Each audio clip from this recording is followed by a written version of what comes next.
Magandang tanghapon po mga taga Caloocan. Nandito po ako sa South Caloocan, District 1. Gusto po natin makapanayam ang ating buting kapitan ng Barangay 34. District 2. District 2 po pala. Gusto po natin makapanayam ang ating kapitan ng barangay sa Barangay 34. Alamin po natin ang mga layunin niya at mga gagawin niya pa sa hinaharap. Kung ano po mga plano niya.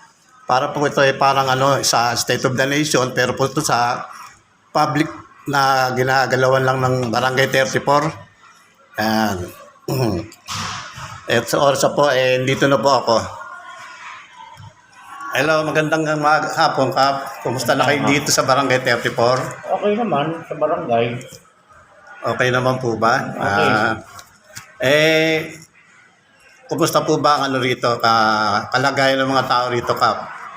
Sa panunungkulan ko, lalo sa residente ko, okay naman sa kanila na yung mga natutulong, nakakatulong, kahit wala tayong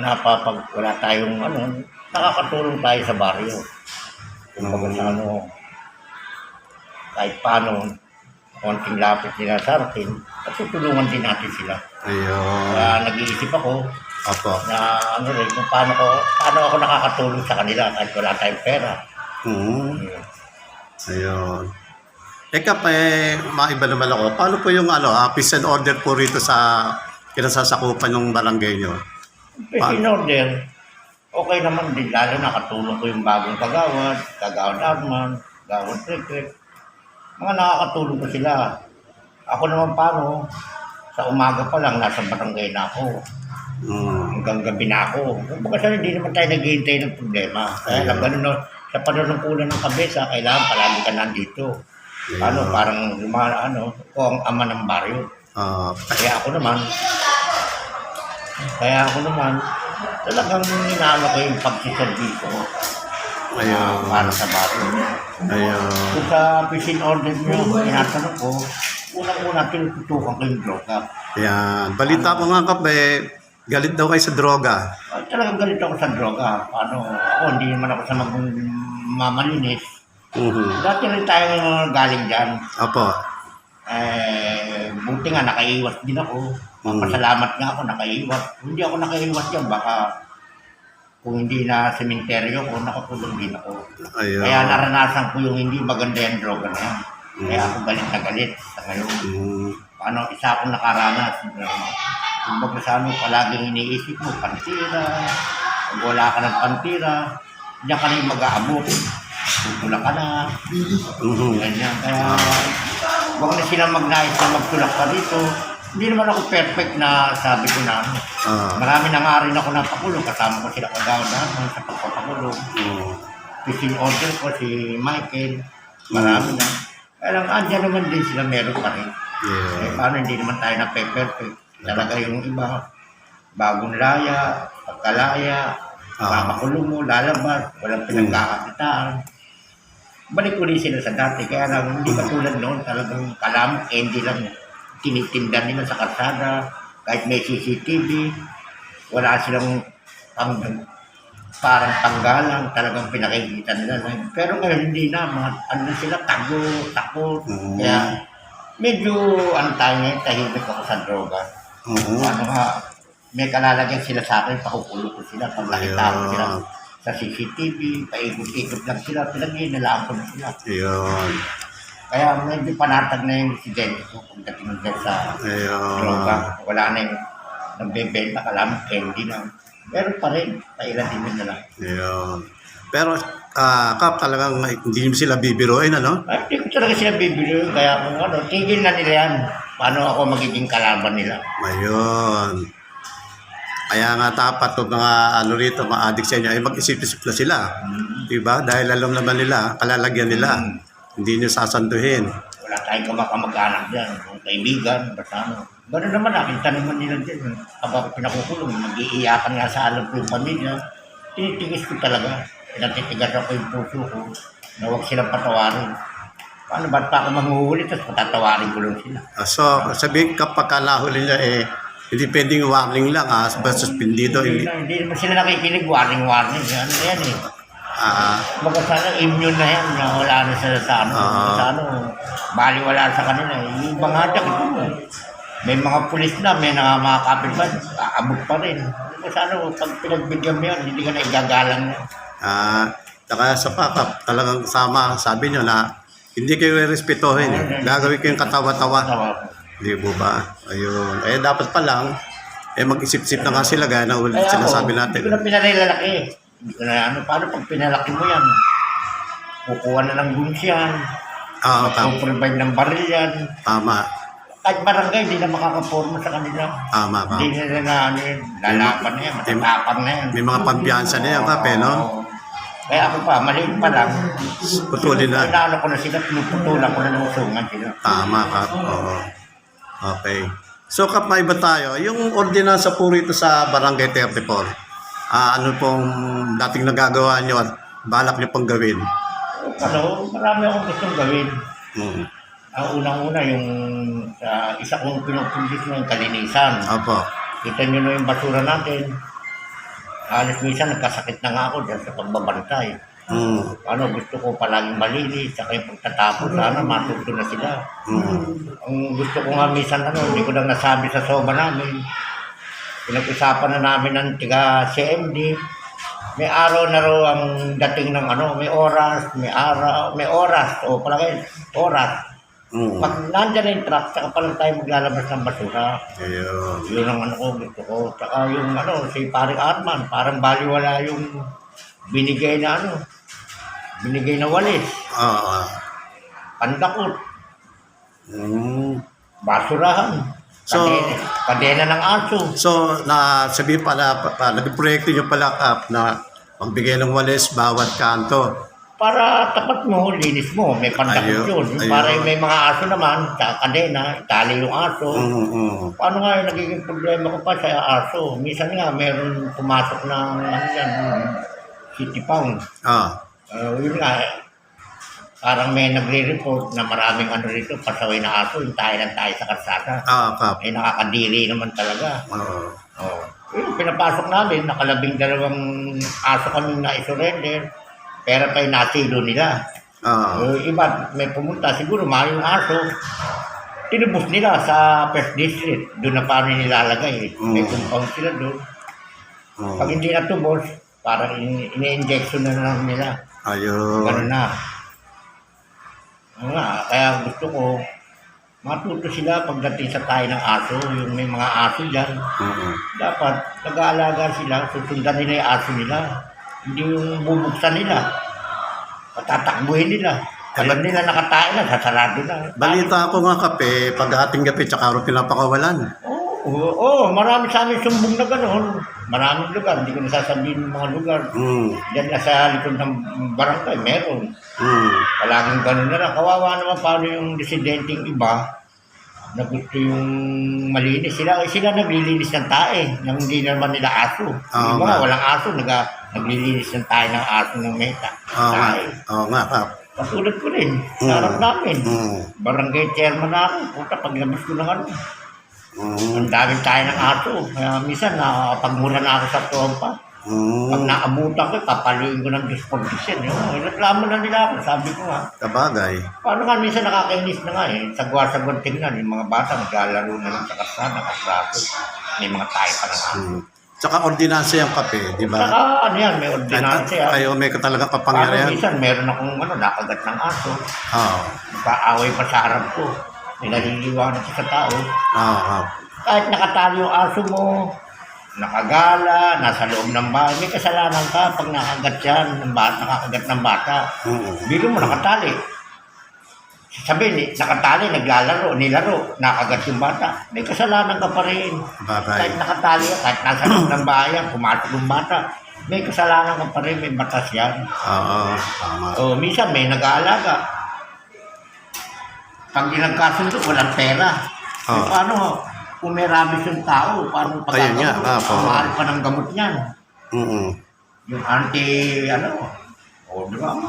Ay, buti may center tayo. Kahit paano, nakakatulong.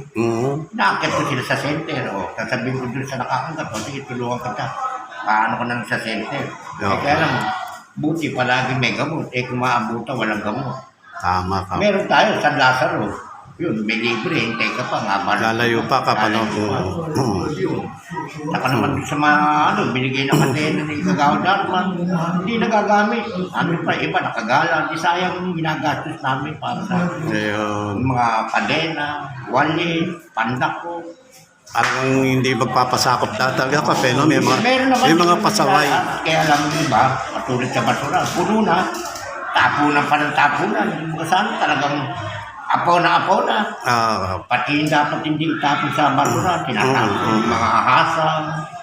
Parang man naman ginagawa anong baboy na. Yung mga doon na nilalagay. Dapat nakabalot. O palagay natin na ilagay sa nakabalot, nakasip, bulong-bul siya sa supot na plastic. Ayun. Hindi, yung walis naman, hindi rin nagagamit. Mga sa kaya binigyan din ni Pare Arnon. Kasama rin yun sa tapat mo. Oo. Nauubos yung walis, binibigay namin, walang nangyayari. Ayun. Sayang lang yung inaano namin. Yun lang naman isang ko yung...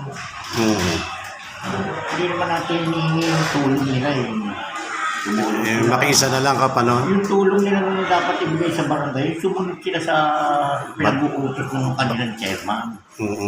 Dapat mo, linis mo, umaso mo, abangan mo, tatain, dakutin mo, walisin mo.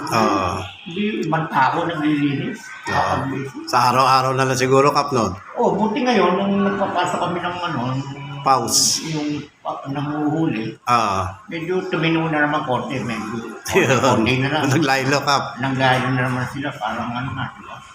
Dapat sana tuloy-tuloy. Yan, Iba naman talaga, pag sinaway mo, galit pa. ayun nga, Kape, no? Pero nakita na, sinabihan. Gagalit pa doon sa saka dapat talaga masarap yung malinis yung lugar natin. Hindi, pag pinuri naman, hindi naman ako pupuriin yung lugar.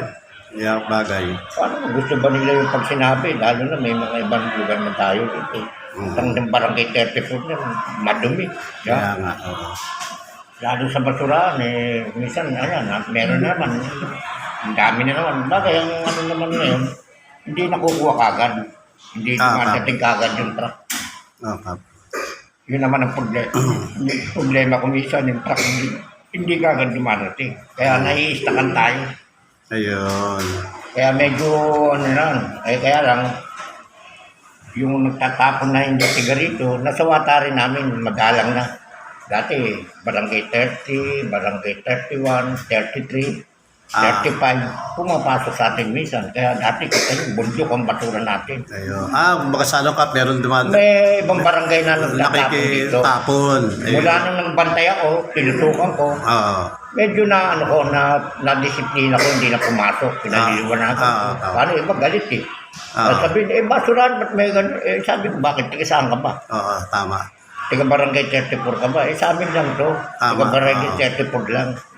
May kanya-kanya tayong basurahan, doon kayo magtapon ng basura niyo. Tama. Hanggang nagagalit, minsan napapaaway ka pa nga. Hindi na ako kumikibo. Basta maayos lang. Pero maiba naman tayo, Kap. Kasi yung mga panahon na nagpupunta ako rito, sabagay, baka hindi pa kayo kapitan noon, medyo luma pa yung palengke. Grabe ang baha rito, Kap. Hanggang tuhod, talagang hindi ka makalakad. Pero ngayon tong early nito na, itong panahon na to, parang talagang wala na yata baha, Kap. Hindi, yung baha naman talaga. Yung flood control. Since na yan ako dito na ako pinanganak, dito na ako tumanda. Baka sana, dito na rin ako siguro magpapantay yung papo. Talagang kakampal na natin yung baha. Okay. Dati, ang lalaki. Ngayon, kaya nung huling ni Pare Arman, nag-suggest siya sa akin na lalagyan niya ng yung mga kanal, lalagyan niya mga floodgate.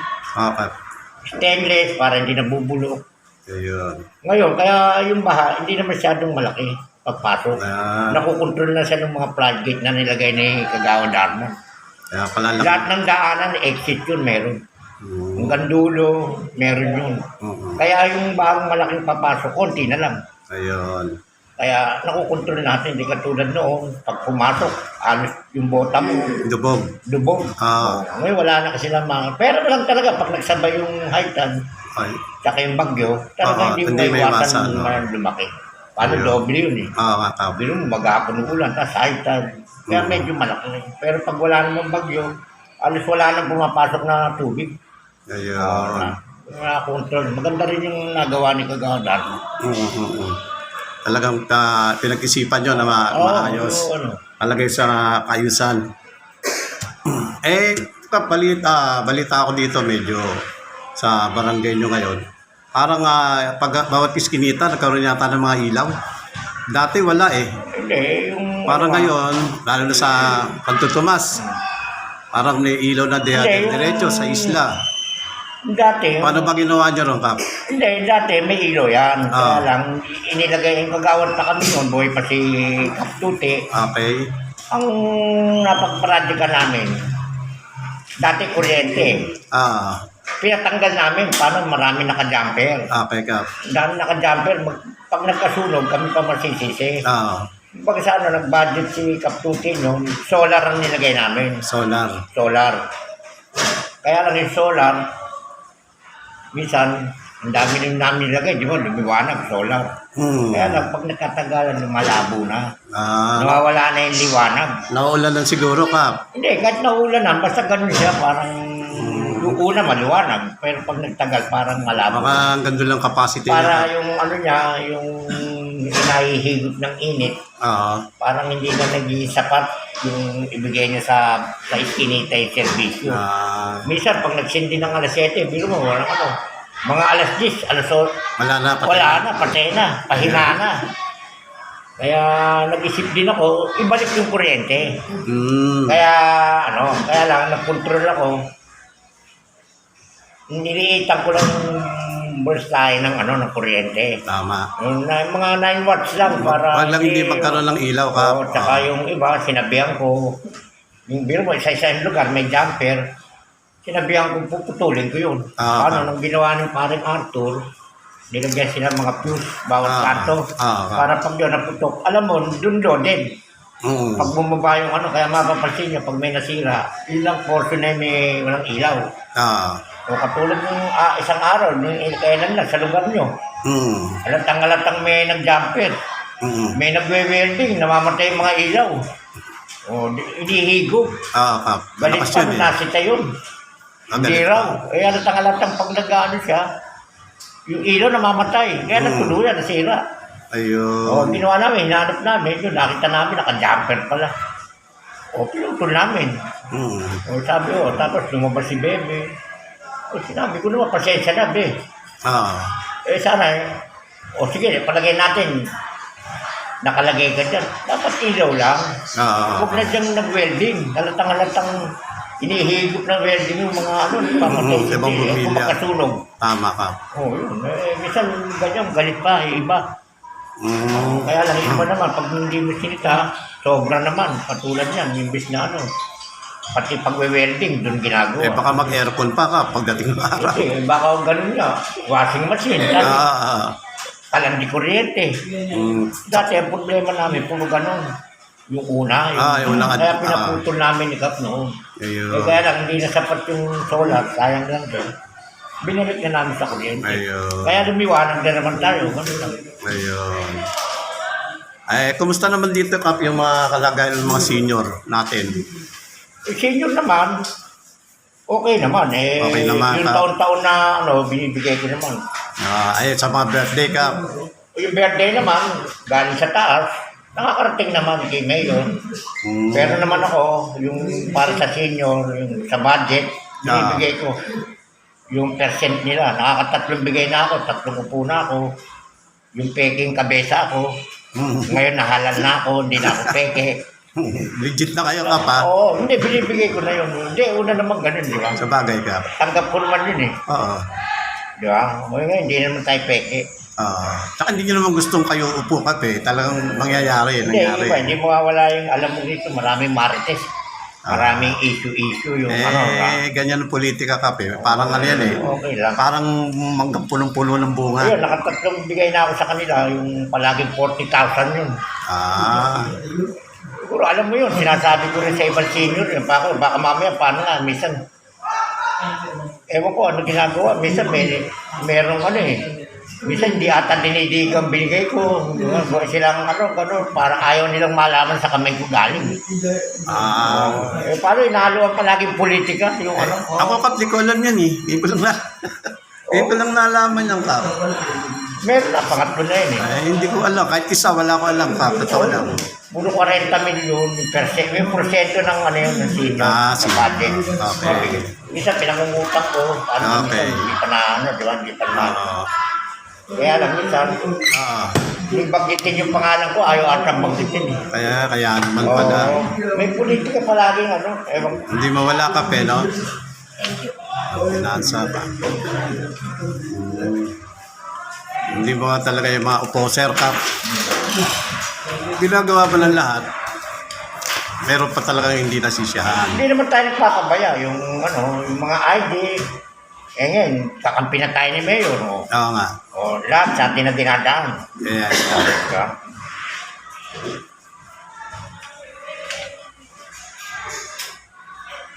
Kaya, minsan may kalaban pa rin. Parang ayaw di idan sa akin. Pinangungunahan tayo din sa taas. mahirap pala maging kapitan. Oo. Sakop mo lahat. Paano pa natutulog ngayon yung Kap? Kwento ko nga sa inyo eh. Wala kang babanggit yung pangalan. Minsan nga nagpunta sa City Hall. Nagkamali na isang walang papeles, kulang. Nagalit. Bakit daw? Nagtatalak sa City Hall. Siniraan pa yung ako, barangay. Walang tao yung barangay. Walang tao palagi yung barangay. Wala si kabesa doon. Ano ko nakakaya? Hindi ka na nga umuwi minsan, Kap. Oo nga. Tinawagan ako nung opisyal ng Oscar. Oscar. Puta, content ni Mayor yun. Kap, tinanong ako, ba't gano'n ang mo? Tao mo rito, nagtatalak dito.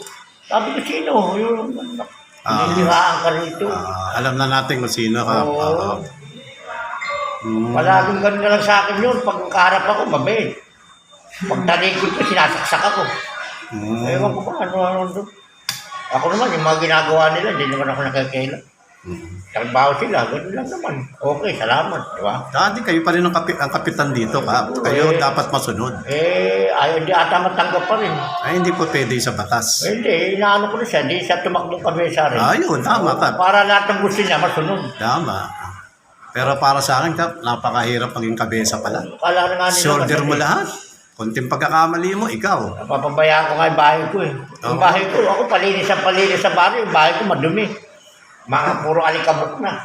Kunti nakakatulog ka pa niyang, Kap, ng diretso, ng maimbing. Konti lang. Konti lang. Ayun. Minsan, paano sa edad ko, 64, ganun yung mga may edad na eh. Konting, alam mo lang, gising ka na, hindi ka na makakatulog. Hindi, depende yung Kap kung talaga. Meron talagang gaya, yung dahil problema, nagigisa ko, problema nito, paano ko lulutasin bukas? Ganun. Ganun. Hindi, di ba, Kap? Katulad yan, merong iniiringan yung senior.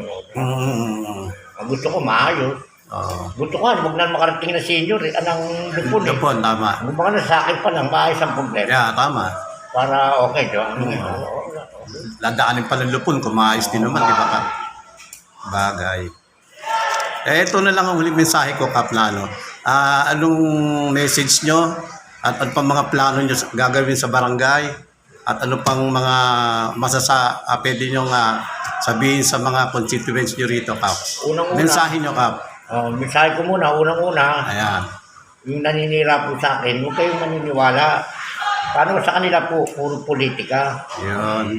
Kala nila, ginagawa nilang ganung paninira sa akin, o yung ibang kagawa, sinisiraan nila, hindi nakakarating sa amin. May nagsasabi rin sa amin. Okay, Paano siguro yung nagkukwento sa amin, hindi ma-attempt, sinisiraan kami. ayun. Paano wala naman kami ginagawa masama? Bagay, okay lang. Hindi naman perfecto tayo eh. Perfecto lang, apelido, perfecto. Kaya ako minsan din, nagkakamali lang din ako. Hindi namang minsan siguro sa nagkakamali ako, minsan tumataas ang boses ko. Siyempre sa ano, di ba? Siyempre sa pagod siguro ka, stress. Na-stress. Nakakapagsigaw din ako. Ano nga, ibig ko, stricto, lalo na yung mga sweeper, napapaano ko. Pero minsan, humingi ako sorry. Pag napaano ko naman, pasensya na kayo, pag napagalitan ko kayo. Ganun lang naman. Sa trabaho ko naman dito sa barangay, maghapon ako rito. Oo nga, Kap. Paano kailangan sa barangay, nandito ka tayo yung kabesa? Oo, Kap. Paano nga, kailangan yung sipirma mo ng identity, Oo, Kap. certification. Ay, pag emergency. Pag emergency, kailangan yan sa sitio, sa trabaho, lahat. Kukuha ng mga pisyon, kukuha ng ayuda, kailangan nandun po tayo. Kaya ako naman po, araw-araw nandito. Kung kukuha naman kayo ng nakapaskil naman sa Facebook namin yan. Kung kukuha kayo ng mga clearance, Lunes hanggang Biyernes lang po. Yun. Sabado at Linggo, wala na po. Wala na. Kung kailangan yung Lunes ng umaga o Biyernes ng umaga, pumuna po lang kayo pang Huwebes. Pero kung kailangan yung Lunes, kumuha po kayo ng Biyernes pa lang. Okay. Para tuloy-tuloy yung ano namin, hindi nyo na aalis kayo Lunes ng umaga, kumuha na kayo ng Biyernes. Yun. Hanggang alas 5 lang po tayo. Parang opisina rin tayo. Mm. Paano dati nawin kayo sa Sabado, Linggo, kahit walang kuha na. Hindi na. Tsaka gobyerno ito, Kape. Talaga Monday to Friday. Nilalagay na natin sa ayos. Oo. Kung matuto tayo sumunod Yes. sa inyong pinuno, sa inyong paano ako naman po namumuno, hindi ko rin man kayo pinababayaan. Siservisyo tayo ng maayos. Kahit may nararamdaman tayo, duty pa rin tayo. Paano tinanggap ko po yan? Hindi pangatawanan ko po, di ba? Ganun lang po yan eh. Hindi po tayo nagbabanding sa barangay, hindi tayo naglalaro. Sa panunungkulan ko po, seryoso ako sa baryo. Panunungkulan. Inaalis ko muna yung puro politika. Nasunod po, ako nanunungkulan. Ako dapat masunod kung sino yung kakapitan ko, sino yung hihingihan ko. Siyempre ako kabesa. Kaya hintay pa kayo, marami pang pagbabago kayo makikita. Ayun. Marami akong gustong gawin sa baryo. Maghintay-hintay lang po tayo. Huwag po tayo nag-aapura. Marami akong parating na katulad yan, yung kay Mayor, Kap. yung tinanggap niyang project proposal ng Sanggunian. Yung basketball, lalagay na natin sa second floor. Marami nagtatanong, paano yung ilalim? Diyan ko po kayo masasagot na kung ano yung ilalim. Para wala naman po istorbo na yung court. Diyan ko na po ilalagay sa ilalim yung mga motor sa karsada. Iisahin ko yan, puporma ko pang maayos yan.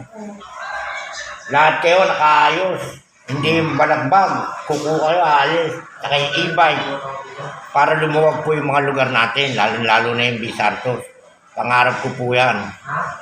Pag naitaas yung court natin, yun ang pangarap namin ni Kagawad Darman. O-open na yung ilalim. Ilalagay ko dyan. Dulong lahat ng may motor sa Bisantos, diyan ko palalagay, nasa ayos.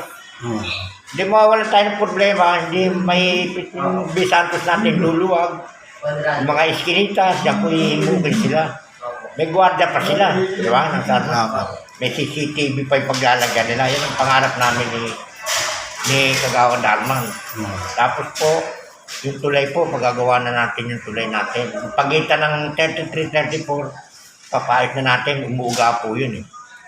Yung po yung mga pangarating, saka yung pong third floor po, yung multipurpose. Lalagyan na natin rooftop. Alisin na natin yung bubong para maayos. Paayos na natin yung mga pintana. Pagdasan natin para maibigay na ni Mayor sa atin. Lahat mapagawa na ni Mayor. Tsaka may parating pa po ako, MMDA. Di ba po yung pinagawa natin, yung mga natapos ng mga iskinita. Yung mga hindi po ninabot, yung dulo ng Gloria, dulo ng San Jose, pagagawa na rin po yun. Hintay-hintay lang po tayo dyan. Paano nga, sinukatan na po ng MMDA yan. Kasama kami nagsukat ni Paring Arman ng sinusukatan yan. Hintay lang po tayo, baka mataas ng April to sa Mayo. Yan po. Sa pesta naman po, sana po, palapit na naman. yun no, mag-ano tayo ng jamboree. Saka yung ano, palaging hindi mawawala yung musika natin. Kaya maraming salamat po. Okay. Ganito na lang po. O yung mga nag-a-addict dyan ha, saka yung mga nag-aabot. Hindi ko kayo tatantanan. Ayan. Pakukulong ko kayong lahat dyan. Ayan. Kaya magsitigil na kayo. Ingat kayo, baka mga binabayan namin. Oo. Yan po ang mensahe ng ating buting kapitan ng Barangay 34. Nailahat po niya yung mga kanyang plano, proyekto na darating. Itong mga darating na araw. Sana magkasama-sama tayong lahat na maayos. Tulungan natin ating barangay na magkaisa. Total, pare-pareho naman tayo mga taga rito na. Ayusin na natin. Supportahan po natin ang Barangay 34. Maraming salamat kay Ma'am Mitch. Maraming salamat din kay Ma'am Mitch. Yung mga sa binigay matulong niyang ayuda, bigas, Ayun. IX, tupad. O, kay Mayor, marami rin salamat po. Mga binabaring mga tupad dito, IX, bigas. Ganun din po sa kanyang buting ama, na si Kong. Oka, malapitan, maraming salamat din kay Kong. Oka, malapitan, yung pusang mayor, hindi niya rin pinabayaan yung Barangay 34. Maraming salamat po sa inyo. Salamat po. So hanggang dito na lang po muna. Paputol natin yung programa. Maraming pong salamat sa inyo lahat. Panoorin natin.